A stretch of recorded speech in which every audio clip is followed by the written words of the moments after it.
अच्छा होता आप भी हमारे साथ चलते, जैनी भी वहीं पर है। नहीं, वो मैं आज बहुत थका हूँ, ऑफिस में बहुत काम था।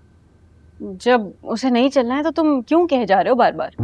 अरे मैं बार बार सिर्फ इसलिए कह रहा हूँ, हम लोग वहाँ पर देर तक रुकेंगे और असल की कंपनी बहुत अच्छी है तो एंजॉय करते सब।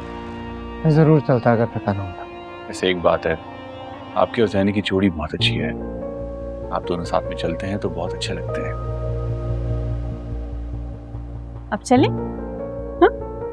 मम्मी के घर भी जाना है ना, वहां भी देर हो जाएगी हमें। यहीं अटक गए हो तुम तो। चलो।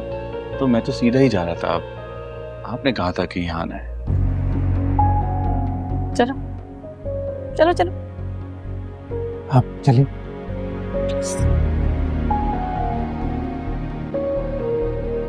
भाई बहुत खुशी हो रही है तुम दोनों को यूं साथ साथ खुश आते देखकर। अब नाना ये तो आप इनसे ही पूछें कि खुश हैं भी या नहीं।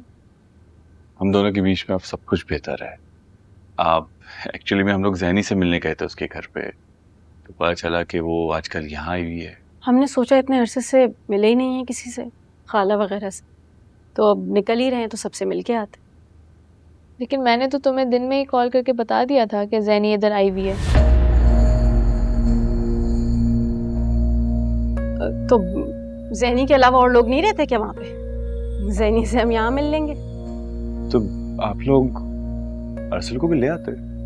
जी मैंने कहा था उन्हें आने के लिए अपने साथ, लेकिन वो काफी थके हुए थे तो उन्होंने आने से मना कर दिया। अरे टेलीफोन करके बुला लेते हैं उसे। ऐसे बाबा जान, आपकी बात वो कभी भी नहीं टालता। हाँ अल्हम्दुलिल्लाह, अल्लाह का बड़ा शुक्र है उसने इज्जत रखी हुई है। ये जहनी कहाँ है? अपने कमरे में क्यों आकर बैठी नहीं सबके साथ? अब्बा वो कह रही थी कि वो थकी हुई हैं।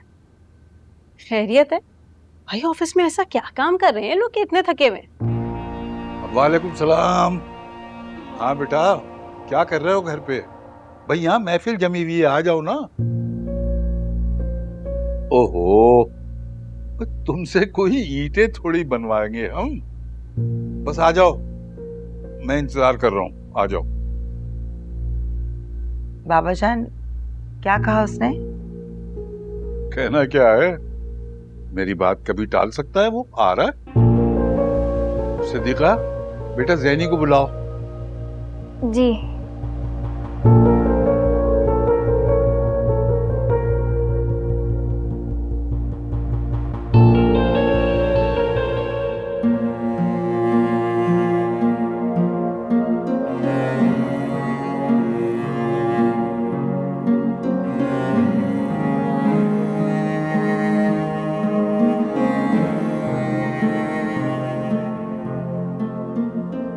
जैनी बाजी, जैनी बाजी, अपना मूड ठीक करके नीचे लाउंज में चले। मैं यहीं ठीक हूँ। अरसल भाई आ रहे? क्यों दूसरों को मौका दे रही हैं आप अपनी नाराजगी जताकर? कौन दूसरे? आपकी बहन। और कौन? मेरी बहन तो तुम भी हो। बहुत फर्क है दोनों बहनों में। जानती हूँ। आपको पता है मंजरी आपी और फजल भाई भी आए हुए हैं। अच्छा। और यहाँ आने से पहले वो लोग आपके घर गए थे, उससे मिलने के बहाने। मुझसे मिलने के बहाने? हाँ हाँ, जबकि दिन में भाभी ने मंजरी आपी को फोन करके बताया था कि आप अरसल भाई से रूठ कर यहाँ आ गई हैं। सिद्दीका, तुम्हारे ये सब बातें करने का क्या मतलब है? देख लीजिएगा, अरसल भाई पर फिर से डोरे डालेंगी। फजूल बातें कर रही हो तुम। फजूल बात नहीं, आंखें खोले अपनी जैनी बाजी। सिद्दीका, अरसल अब उसका बहनोई है और उसकी खुद की भी शादी हो चुकी है। अरे उन्हें तो किसी बात से फर्क नहीं पड़ता, वरना ये जान के कि आप यहाँ है वो वहाँ क्यों जाती। अच्छा तुम चुप हो जाओ, पता नहीं कहाँ कहाँ दिमाग दौड़ाती रहती हो तुम। तुम्हें पता तो चल गया होगा कि मैं मेहमान आई हुई हूँ नीचे, लेकिन इतना नहीं हुआ कि आके मिल लो मुझसे। जितनी मेहमान तुम हो ना, उतनी ही मेहमान मैं भी हूँ उस घर में। अरे मेहमान तो नहीं कहो, तुम तो मुस्तकिल आ गई हो ना यहाँ। अल्लाह ना करे, मुस्तकिल क्यों आएंगी? एक दो दिन के लिए रहने आई है। क्यों? मुझे तो पता चला है इसकी और अरसल की झड़प हो गई है, उसका घर छोड़ के आई है ना। आपको क्यों खुशी हो रही है इस बात को सुनकर? मेरे तो मुंह मत लगना तुमसे थोड़ी बात कर रही हूँ। अरे जाए यार, मुझे आपके मुंह लगने का कोई शौक नहीं है। सिद्दीका प्लीज चुप हो जाओ। हो जाती। सैनी बाजी आप तैयार हो जाए, आज अरसल भाई आपको साथ लेकर ही जाएंगे।